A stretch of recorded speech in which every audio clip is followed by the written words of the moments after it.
नमस्कार, आप सभी का स्वागत है। जवाब तो देना पड़ेगा मैं और आपके साथ में हूं दीपिका फिलहाल।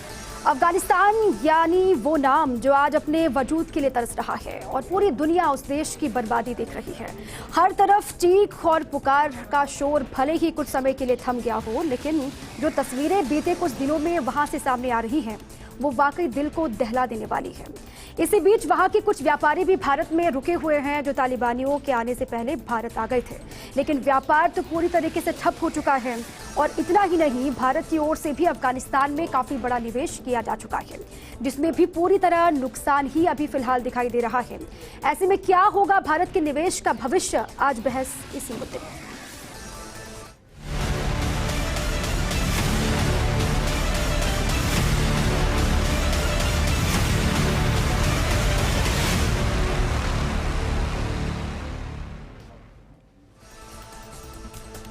और इसी खास मुद्दे पर बातचीत करने के लिए हमारे साथ स्टूडियो में मौजूद हैं राजेंद्र आर्य जी, कांग्रेस नेता हैं। सर, बहुत स्वागत है आपका। और सुभद्र पापड़ीवाल जी हैं, पॉलिटिकल एनालिस्ट हैं, विश्लेषक हैं। बहुत स्वागत है सर आपका।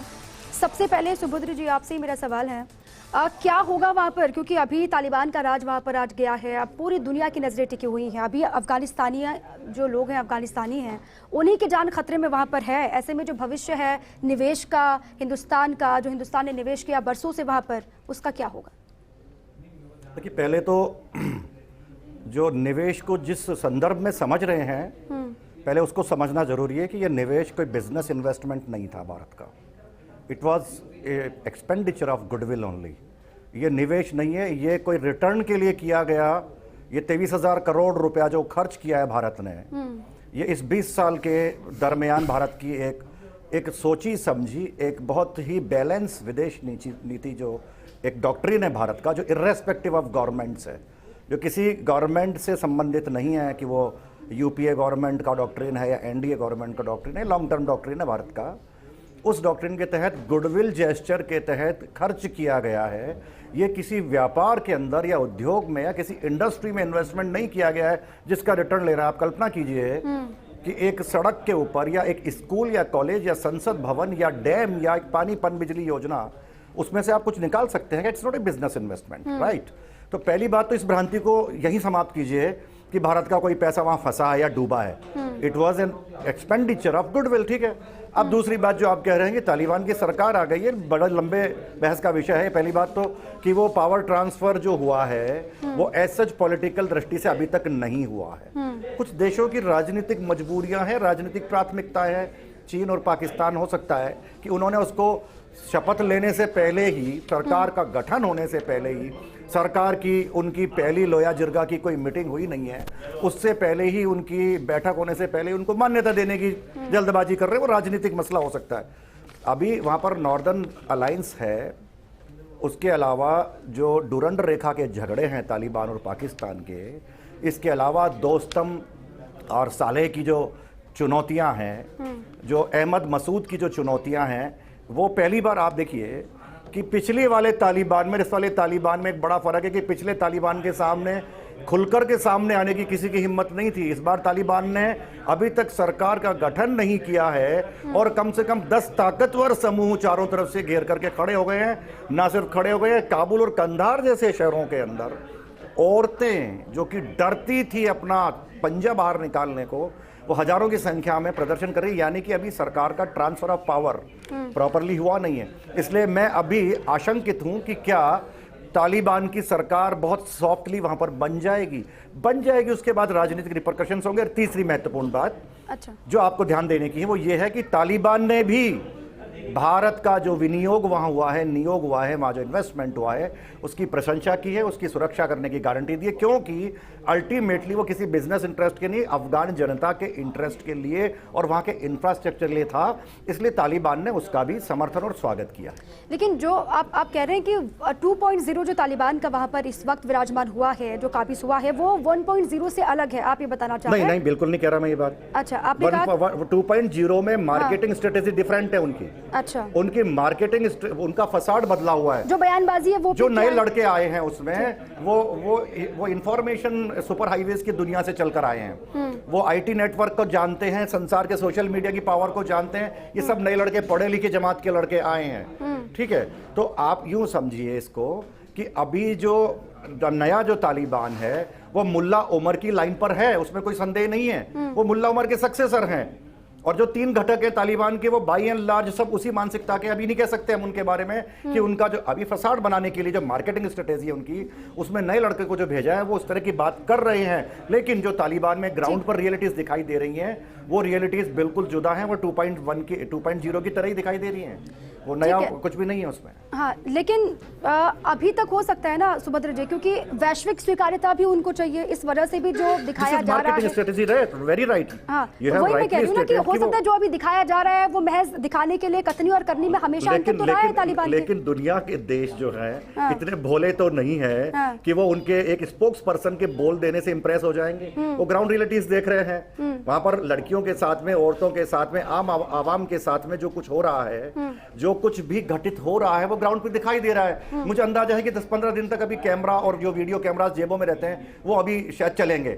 10-15 दिन बाद बंद हो जाएंगे वो। अभी इंतजार, अभी कुल मिलाकर के वेट एंड वॉच की स्थिति में है भारत, वेट एंड वॉच की स्थिति में भारत। ठीक है राजेंद्र आर्य जी, आगे क्या आपको दिखाई देता है? जैसे कि सुभद्र जी ने कहा कि रिटर्न की पॉलिसी के लिए वहां पर निवेश नहीं किया गया, अलग अलग जगहों पर निवेश वहां पर किया गया, पैसे लगाए गए, सड़क से लेकर संसद तक वहां पर भारत ने मदद की है, लेकिन वो रिटर्न के मकसद से नहीं किया गया। लेकिन फिर भी तालिबान के हवाले सब कुछ वहां पर है, वो विकास के कार्य आगे बढ़ेंगे, विकास होगा, इसकी क्या गारंटी है? आगे क्या दिखाई देता है आप? देखिए दीपा जी, जो कुछ भी मतलब अफगानिस्तान में हो रहा है वो हमारे इस दक्षिण एशिया के क्षेत्रीय संतुलन के हिसाब से ठीक नहीं है, और भारत की इस पूरे दक्षिण एशिया में बहुत बड़ी भूमिका रहती है। और शुरू से हमारी चाहे विदेश नीति की बात हो, चाहे द्विपक्षीय रिश्तों की बात हो, और हमने हमेशा लोकतंत्र से चुनी हुई सरकारों का सम्मान किया है। और उसी के तहत आपने देखा होगा 20 साल के अंदर भारत सरकार ने, जो कि तालिबान पहले बहुत ज़्यादा इंसर्जेंसी से और इस तरीके से मतलब परेशान था, तो भारत सरकार ने उनके नवनिर्माण के लिए जो निवेश किया और वो वास्तव में उनके विकास के लिए है, जिसकी कि हमें एक दोस्त के नाते उनकी मदद करनी थी और हमने की। और वो इतने अच्छे रफ्तार से चल रहे थे, चाहे मतलब इंफ्रास्ट्रक्चर प्रोजेक्ट्स की बात हो, चाहे स्कूल्स हो, चाहे हॉस्पिटल्स हो, चाहे संसद भवन हो, चाहे पुल हो, चाहे डैम्स हो, ये सारों पे भारत सरकार ने खर्च किया। तो अब अफगानियों को ये सोचने की जरूरत है कि उनके दोस्त कौन है। आज जो मतलब आतंकवादी गुट है या जो हमारे भारत विरोधी हाथ में तो कुछ बचा नहीं ना राजेंद्र जी, नहीं, अब तो सब कुछ तालिबान के हाथ में। नहीं, जो भारत विरोधी ताकतें हैं, तो हमें इस बात का देखना पड़ेगा कि वो सारी की सारी भारत विरोधी ताकतें और आतंकवादी संगठन कंसोलिडेट ना हो। इसलिए भारत एक बड़ी भूमिका के रूप में विश्व के साथ मिलकर और बड़े देशों के साथ मिलकर अपनी एक रणनीति बना रहा है, और इस रणनीति का आने वाले समय में आपको निश्चित रूप से मिलेगा। और हमारी भारत सरकार को भी अपना जो बरसों से चला रहा स्टैंड है, उसी स्टैंड पर कायम रहते हुए, और इस बहुत ही खूबसूरत मुल्क है अफगानी हमारे स्वाभाविक दोस्त हैं, उन दोस्तों के साथ में दोस्ताना संबंध रखते हुए और उनको जिस भी तरीके की मानवीय आधार पर जो जरूरत है उनको पूरा करना चाहिए। बिल्कुल, क्योंकि परिस्थितियां पहले बहुत अलग थी, अब बहुत अलग है। हमेशा से हिंदुस्तान ने आतंकवादियों का विरोध किया, आतंक का विरोध किया, और एक बार तालिबान जो कि आतंकवादी घोषित हैं, अब उनको लेकर भारत का रुख क्या होगा, उस पर स्टैंड क्या होना चाहिए, इसको लेकर बहुत सारी बड़ी बातें हैं जिस पर अब मंथन होना बहुत ज़रूरी है। इस पर आशीष चतुर्वेदी जी बीजेपी की तरफ से हमारे साथ जुड़ चुके हैं, सर आपका भी बहुत स्वागत है। और साथ ही प्रोफेसर एन डी माथुर भी हमारे साथ जुड़ चुके हैं, अर्थशास्त्री हैं, सर आपका भी बहुत स्वागत है। आशीष जी, मैं आपके पास आ रही हूँ, क्या होगा अफगानिस्तान के जो हालात दिखाई दे रहे हैं, तालिबान राज वहां पर आ गया, जो निवेश वहां पर किया गया, जो अरबों पैसे लगाए गए, उन पैसों का क्या होगा? सड़क, बिजली, पुल, बांध, सब कुछ वहां पर मदद किया हिंदुस्तान ने, लेकिन अब तालिबान का कब्जा वहां पर, क्या देखते हैं आने वाले दिनों में क्या होने वाला है? दीपा जी, मैं अपने जो पूर्व के वक्ता हैं उनको भी सुन रहा था, सुभद्र जी को भी और राजेंद्र जी को भी, और दोनों की राय बहुत अच्छी थी। देखिए, सुभद्र जी को मैंने सुना है तो उन्होंने बहुत स्पष्ट रूप से इस बात का उल्लेख किया है कि भारत का जो इन्वेस्टमेंट हुआ है 23,000 करोड़ रुपए का, वो अफगानों के प्रति हमारा एक गुडविल जेस्चर था। चाहे हमने बांधों का निर्माण किया हो, चाहे पार्लियामेंट किया हो, चाहे रोड इंफ्रास्ट्रक्चर पे किया हो, तो वो हमारा कोई इन्वेस्टमेंट नहीं है कि हमको उससे कुछ वापस प्राप्त करना हो। और राजेंद्र जी ने बहुत अच्छी बात की कि अभी तक भारत एक लोकतांत्रिक देश है, और तालिबान 1 और तालिबान 2 है, उसमें बहुत ज़्यादा कुछ डिफरेंशिएट करना नहीं चाहिए हमें। जैसा भी सुभद्र जी बता रहे थे कि आने वाले कुछ दिनों में वहाँ पे स्थितियाँ स्पष्ट हो जाएंगी, क्योंकि वो उनका जो इतिहास रहा है वो बड़ा ही अनडेमोक्रेटिक रहा है, बड़ा क्रूअल रहा है, बहुत ही कम्युनल रहा है। ठीक है, तो निश्चित रूप से तालिबान का आना हमारे लिए कोई बहुत शुभ संकेत नहीं है। और तो हमको बहुत ही कूटनीतिक रूप से, सामरिक रूप से चीज़ों पर निर्णय लेना पड़ेगा कि हमको। और अभी तक हम बात करें तो एज सच अभी तो कोई गवर्नमेंट फॉर्मेशन भी नहीं हुआ है, एज सच उनको कोई रिकॉग्निशन मिली भी नहीं। रिकॉग्निशन तो बात नहीं मिलेगी जब पहले वो अपनी गवर्नमेंट फॉर्म करेंगे, उसके बाद पता पड़ेगा किसने उनको रिकॉग्नाइज किया है, नहीं किया है। पहले जो तालिबान बन रहा था उसको भी मात्र 2-3 कंट्रीज ने ही रिकॉग्नाइज किया था। अगर हम बात करें तो पाकिस्तान ने किया था, यूएई ने किया था, बाकी कंट्रीज ने उनको रिकॉग्नाइज नहीं किया था। तो मुझे लगता है अभी हमको वेट एंड वॉच करना चाहिए। और जो भी भारत के लिए निर्णय लिया जाएगा, मुझे लगता है जो देश में शीर्ष नेतृत्व बैठा हुआ है, आप देखेंगे प्रधानमंत्री मोदी जी भी कैबिनेट कमेटी ऑन सिक्योरिटीज की इसको लेकर के 2-3 बैठकें कर चुके हैं और निरंतर इस पे विचार विमर्श चल रहा है। अभी हमारी जो टॉप प्रायोरिटी है, वो टॉप प्रायोरिटी ये है कि किस तरह से भारत के जो लोग वहां पे फंसे हुए हैं, विभिन्न विभिन्न प्रांतों के लोग वहां पे फंसे हुए हैं, उनको कैसे सकुशल वापस लाया जाए। और भारत सरकार बहुत अच्छा इसमें कार्य कर रही है। आप देखेंगे तो जब से ये वहां पे तालिबान का कब्जा हुआ है, तब से लेकर के हमने काफी लोगों को वहां से निकालने में सफलता प्राप्त की है। और ये प्रक्रिया अभी हमारी चल रही है अभी। तो अभी हमारी टॉप प्रायोरिटी ये है कि किस तरह से हम जो भारतीय लोग वहां फंसे हुए हैं, जो कह रहे हैं कि सबसे पहले प्राथमिकता जो अभी सरकार के सामने है वो वहां पर फंसे हुए भारतीयों को वापस लाने की है। अब वो प्राथमिकता जब पूरी हो जाएगी उसके बाद फिर आगे बढ़ा जाएगा। अलग अलग देश क्या रुख रखते हैं तालिबान को लेकर, वो किस तरीके से बढ़ते हैं, क्योंकि कूटनीति अपनानी होगी, बेहतर कूटनीति अपनानी होगी, सामरिक तौर पर भी देखना होगा, उसके बाद कोई कदम उठाया जा सकता है। ठीक है आशीष जी, आपके पास मैं आऊंगी, लेकिन एनडी माथुर साहब मैं आपके पास आ रही हूँ। अफगानिस्तान के सभी 34 प्रांतों में 400 से ज़्यादा जो परियोजनाएं चल रही हैं, उसमें हिंदुस्तान ने निवेश किया है, उसमें पैसा लगाया है। अब उस निवेश का क्या होने वाला है आने वाले वक्त में, क्योंकि अभी जो जानकारी है वो ये कि तालिबानियों ने वहाँ पर सब कुछ ठप कर दिया। आने वाले वक्त में आपको लगता है कि विकास कार्य वहाँ पर आगे बढ़ेंगे? हालांकि रिटर्न की पॉलिसी के लिए नहीं किया निवेश, बार बार हम ये कह रहे हैं, लेकिन उसके बावजूद भी जिस तरीके से विकास होना चाहिए अफगानिस्तान का वो होगा। और हिंदुस्तान के साथ में जो रिश्ता था पहले, वो अब भी रहने की पॉसिबिलिटीज़ हैं क्या? आपको क्या दिखाई देता है सर?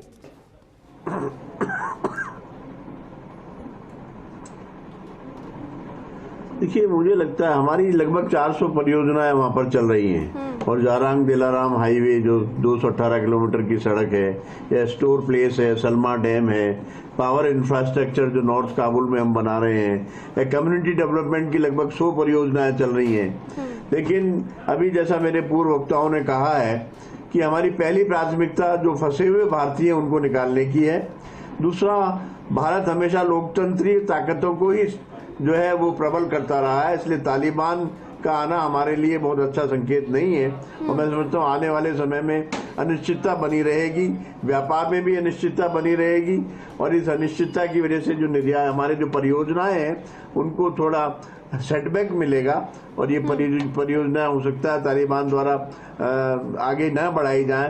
ये इस पे डिपेंड करता है कि तालिबान को अंतर्राष्ट्रीय सहमति कितनी मिलती है और अंतर्राष्ट्रीय स्वीकृति कितनी मिलती है आने वाले समय में, और आने वाले समय में तालिबान किस तरह एक्ट करता है। पर अभी तो मुझे बड़ी फ्लूइड सिचुएशन और ब्लीक सिचुएशन नजर आती है, और हमारी जो परियोजनाएं हैं उनके बंद होने की स्थिति समझ में आती है।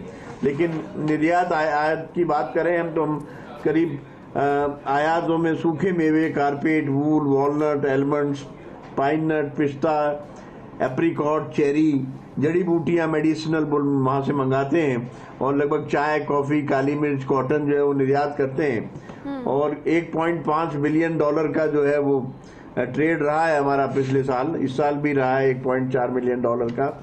तो भारतीय निवेश पर तो अभी संकट है, और भारतीय निवेश जो हुए हैं उन पर भारी संकट है। घरेलू निर्यातों पे फर्क पड़ेगा, अनिश्चितता बनी रहेगी। और अगर हम निर्यात जारी रखते हैं तो पेमेंट की गारंटी नहीं कि पेमेंट भी आएगा या नहीं आएगा। तो बड़े कॉशियस होकर निर्यात की जरूरत है, बल्कि निर्यात अभी बंद ही रखने की जरूरत है, वेट एंड वॉच करने की जरूरत है। अन्य निर्यात अगर करने हैं तो अन्य देशों के थ्रू होते हुए कर सकते हैं। अफगानिस्तान तो लैंड लॉक कंट्री है और एयर रूट सारे अभी डिसरप्टेड है, अतः व्यापार तो प्रभावित रहेगा ही।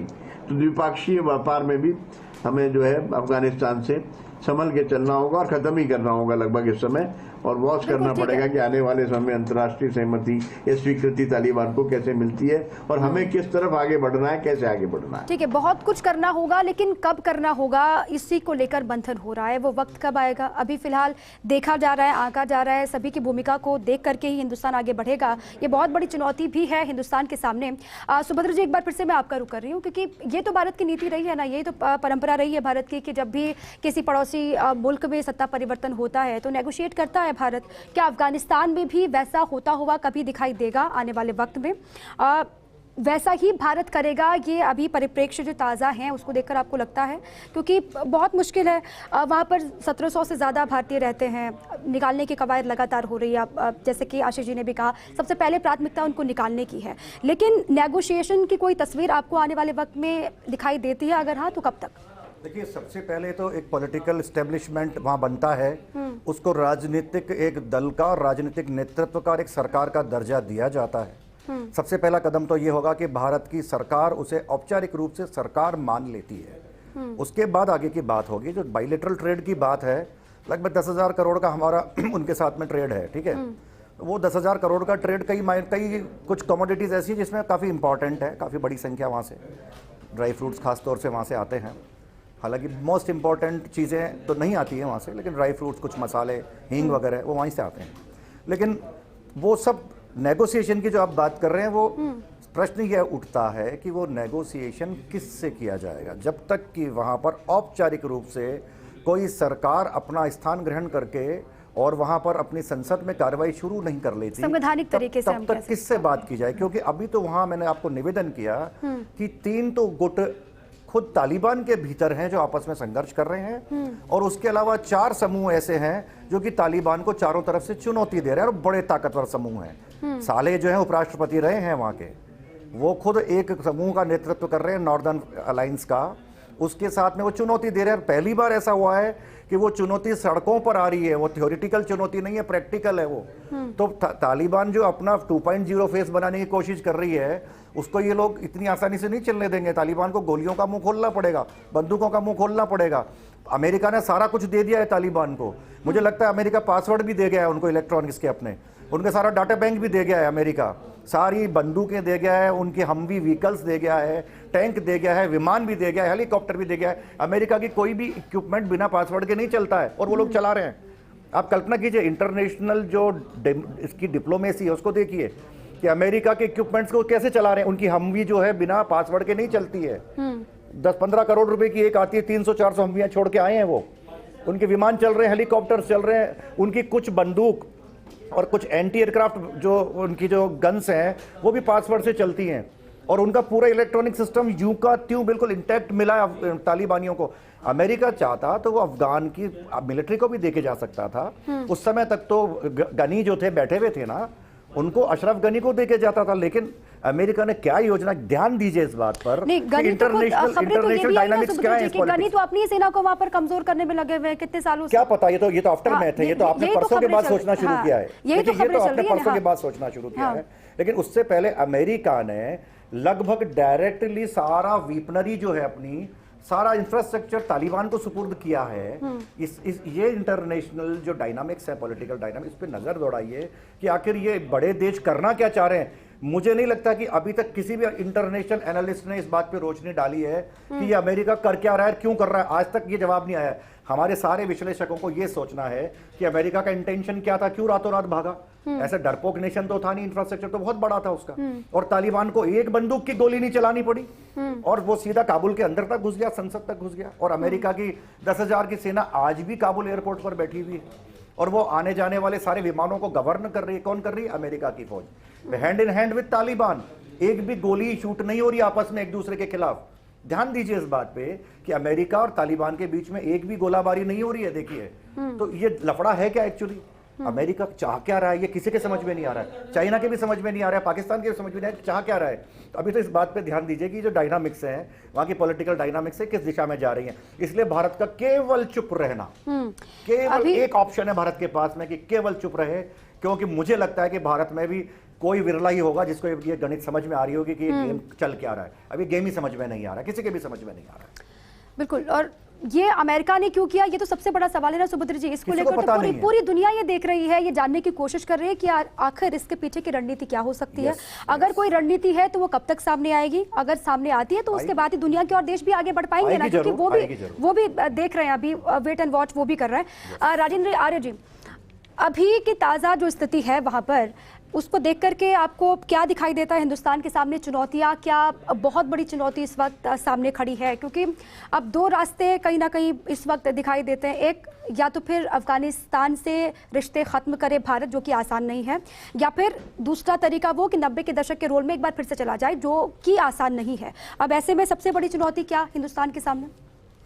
देखिए दीपा जी, भारत चूंकि इस पूरे दक्षिण एशिया में और एशिया महाद्वीप के उपमहाद्वीप के अंदर बहुत बड़ी ताकत है, और हमारे बाजू में जैसे चाहे चाइना हो चाहे इधर पाकिस्तान हो, इनके साथ में जो हमारे कटुता के रिश्ते हैं, और हमारे लिए इस वक्त बहुत चुनौतीपूर्ण वक्त है।